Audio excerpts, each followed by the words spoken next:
you were something of a mathematical phenom. You had already taught at Harvard and MIT at a young age. And then the NSA came calling. What was that about? Well, the NSA didn't exactly, that's the National Security Agency. It didn't exactly come calling. They had an operation in Princeton where they hired mathematicians to attack secret codes and stuff like that. And I knew that existed. And it had a very good policy because you could do half your time at your own mathematics and at least half your time working on their stuff. And they paid a lot. So that was an irresistible pull. So I went there. So you were a code cracker until you got fired. Well, I did get fired, yes. How come? Well, how come? I got fired because, well, the Vietnam War was on, and the boss of bosses in my organization was a big fan of the war and wrote a New York Times article, magazine section, cover story about how we're going to win in Vietnam and so on. And I didn't like that war. I thought it was stupid, and I wrote a letter to the Times, which they published, saying not everyone who works for, it was Maxwell Taylor, if anyone remembers that name, works for General Taylor, agrees with his views. And I gave my own views. Oh, okay, and, so that I can see that would... which were different from General Taylor's. But on the other hand, nobody said anything. But then, I was 29 years old at this time, and some kid came around said he was a stringer from Newsweek magazine, and he wanted to interview me and ask what I was doing about my views. And I told him that, said, I'm doing mostly mathematics now, and when the war is over, then I'll do mostly their stuff. Then I did the only intelligent thing I'd done that day. I told my local boss that I gave that interview, and he said, what did you say? And I told him what I said. And then he said, I got to call Taylor. He called Taylor. That took 10 minutes. I was fired 5 minutes after that. Okay. So, but it wasn't bad. It wasn't bad, because you went on to Stony Brook and I went on stepped up your mathematical career. And you started working with this man here. Who is this? Oh, Chern. Yeah, Chern was one of the great mathematicians of the century. I had known him when I was a graduate student, actually, at Berkeley. And I had some ideas, and I brought them to him, and he liked them. And together, we did this work, which you can easily see up there. There it is. And it led to you publishing a famous paper together. Can you explain at all what that work was? No. Oh. Well, I'll tell you what, can you explain this? I could explain it to somebody, but... well, how about explaining this? But not many people. I think you told me it had something to do with spheres. So let's start here. Well, it did, but I'll say about that work, it did have something to do with that. But before we get to that work was good mathematics. I was very happy with it. So was Chern. It even started a little subfield that's now flourishing. But more interestingly, it happened to apply to physics, something we knew nothing about. At least I knew nothing about physics, and I don't think Chern knew a heck of a lot. And about 10 years after the paper came out, a guy named Ed Witten in Princeton started applying it to string theory, and people in Russia started applying it to what's called condensed matter. And today, those things in there called Chern-Simons invariants spread through a lot of physics, and it was amazing. We didn't know any physics. It never occurred to me that it would be applied to physics. But that's the thing about mathematics. You never know where it's going to go. But this is so incredible. So we've been talking about how evolution shapes human minds that may or may not perceive the truth. Somehow, you come up with a mathematical theory, not knowing any physics, discover 2 decades later that it's being applied to profoundly describe the actual physical world. Yeah. How can that happen? God knows. Yeah, but there was a famous physicist named Wigner, and he wrote an essay on the unreasonable effectiveness of mathematics. So somehow this mathematics, which is rooted in the real world in some sense, we learn to count and measure, everyone would do that, and then it flourishes on its own. But so often it comes back to save the day. General relativity is an example. Minkowski had this geometry, and Einstein realized, hey, it's the very thing in which I can cast general relativity. So you never know, and it is a mystery. It is a mystery. So here's a mathematical piece of ingenuity here. Tell us about this. Yeah. Well, that's a ball. it's a sphere, and it has a lattice around it, those squares sort of things. And what I'm going to show here was originally observed by Euler, the great mathematician, in the 1700s. And it gradually grew to be a very important field in mathematics, algebraic topology, geometry. And that paper up there had its roots in this. So here's this thing. It has 8 vertices and 12 edges and 6 faces. And if you look at the difference, vertices minus edges plus faces, you get 2. Okay, well, 2, that's a good number. Oh, here's a different way of doing it. These are triangles covering. Oh, this has 12 vertices and 30 edges and 20 faces, 20 tiles, and vertices minus edges plus faces still equals 2. And in fact, you could do this any which way. Cover this thing with all kinds of polygons and triangles and mix them up. And you take vertices minus edges plus faces, you'll get 2. Now here's a different shape. This is a torus, or the surface of a donut. 16 vertices covered by these rectangles, 32 edges, 16 faces. Hey, this comes out 0, vertices minus edges.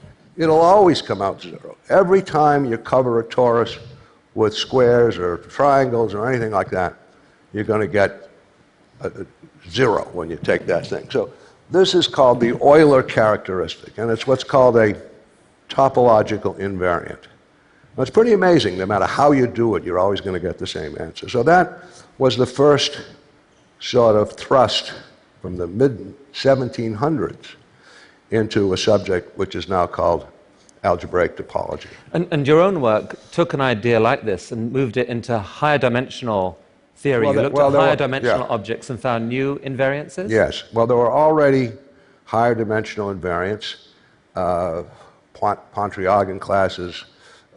Actually, there were Chern classes. There were a bunch of these types of invariants. But I was struggling to work on one of them and model it sort of combinatorially instead of the way it was typically done. And that led to this work, and we uncovered some new things. But if it wasn't for Mr. Euler, who wrote almost 70 volumes of mathematics, had 13 children whom he had apparently would dandle on his knee while he was writing and so on. If it wasn't for Mr. Euler, well, there wouldn't perhaps be these invariants. Okay, so that's at least given us a flavor of that amazing mind in there. Let's talk about Renaissance, because you took that amazing mind, and having been a co-cracker at the NSA, you started to become a co-cracker of the financial industry. I think you probably didn't buy efficient market theory, and somehow you found a way of creating these astonishing returns over 2 decades. I think the way it's been explained to me, what's remarkable about what you did was that it wasn't just the size of the returns, it was that you took them with surprisingly low volatility and risk compared with other hedge funds. So how on earth did you do this, Jim? Well, I did it by assembling a wonderful group of people. When I started doing trading, I had gotten a little tired of mathematics. I was in my late 30s. I had a little money. I started trading, and it went very well. I made quite a lot of money with pure luck. I mean, I think it was pure luck. It certainly wasn't mathematical modeling. But in looking at the data, after a while, I realized, hey, looks like there's some structure here. And I hired a few mathematicians, and we started trying to make some models. Just the kind of thing we did back at IDA. You design an algorithm, you test it out on a computer, does it work, doesn't it work, and so on. So can we take a look at this? Because I mean, here's a typical graph of some commodity or whatever.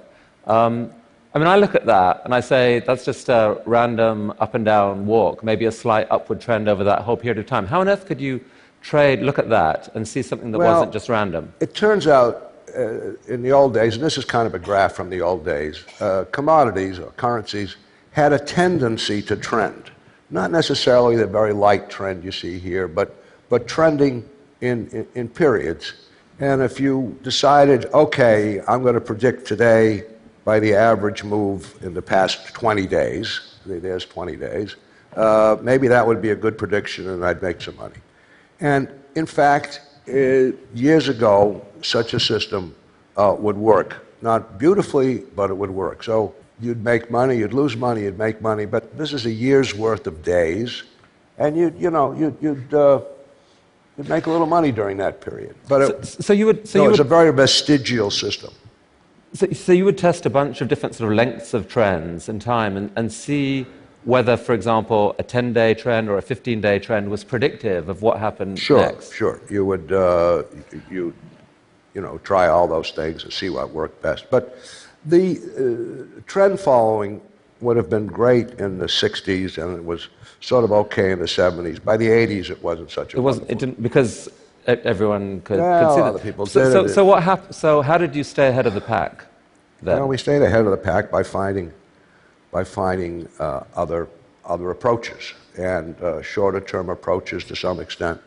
But the real thing was to gather a tremendous amount of data, and we had to get it by hand in the early days. We went down to the Federal Reserve and copied interest rate histories and stuff like that because it didn't exist on computers. We got a lot of data and very smart people, and that was the key. I didn't really know how to hire people to do fundamental trading. I had hired a few. Some made money, some didn't make money. I couldn't make a business out of that, but I did know how to hire scientists because I have some taste in that department. And so that's what we did. And gradually these models got better and better and better and better. I mean, I think you're credited with doing something remarkable at Renaissance, which is building this culture on this group of people who weren't just hired guns who could be lured away by money. Their motivation was doing exciting mathematics and science. Well, I hope that might be true, but some of it was money. They made a lot of money. I can't say that no one came because of the money. I think a lot of them came because of the money, but they also came because it would be fun.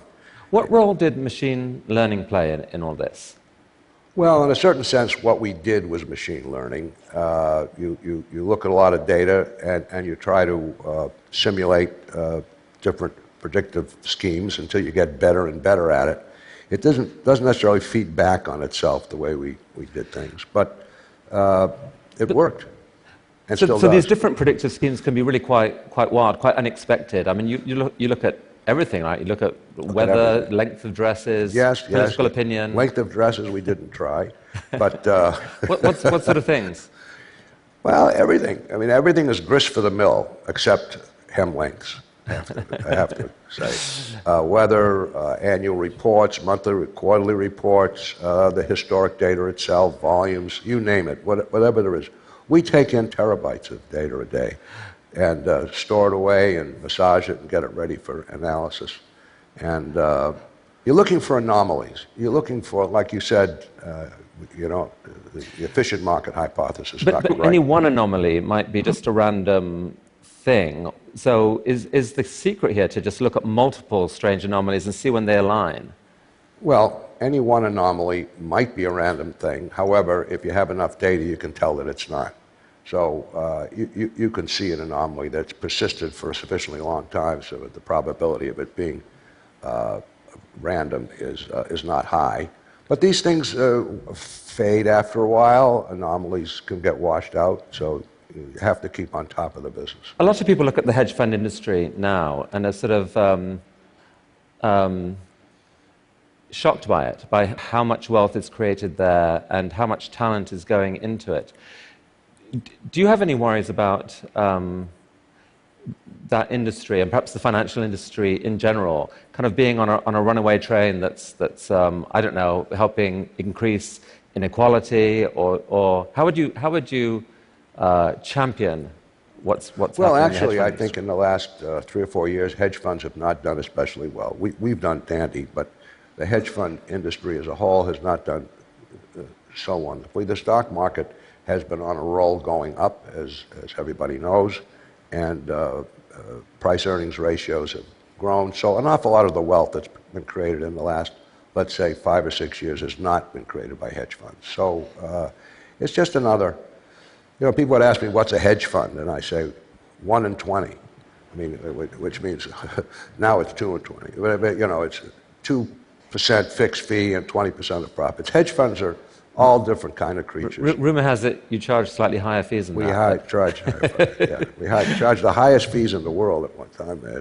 5 and 44, that's what we charge. 5 and 44. Yeah, 5% fixed fee, 5% flat, 44% of upside. But yeah. you still made your investors spectacular amounts of money. We made good returns, yes. People got very mad at my investors. How can you charge such high fees? I said, okay, you can withdraw, but no, how can I get more was what the, how can I get more? But at a certain point, as I think I told you, we bought out all the investors because there's a capacity. There's a capacity to the fund. But should we worry about the hedge fund industry attracting too much of the world's great mathematical and other talent to work on that, as opposed to the many other problems in the world? It's not just mathematical. We hired astronomers and physicists and things like that. I don't think we should worry about it too much. It's still a pretty small industry, and in fact, bringing in science into the investing world has improved that world. It's reduced volatility. It's increased liquidity. Spreads are narrower because people are trading that kind of stuff. So I'm not too worried about Einstein going off and starting a hedge fund. Now, you're at a phase in your life now where you're actually investing, though, at the other end of the supply chain in actually boosting mathematics across America. Here's your wife, Marilyn, and you're working on philanthropic issues together. Yeah. Tell me about that. Well, yeah, we are. Marilyn started, there she is up there, a beautiful wife. She started the foundation about 20 years ago, I think 94. I claim it was 93, she says it was 94, but it was one of those 2 years. We started the foundation. And just as a convenient way to give charity, she kept the books and so on. And we did not have a vision at that time, but gradually a vision emerged, which was to focus on math and science, to focus on basic research.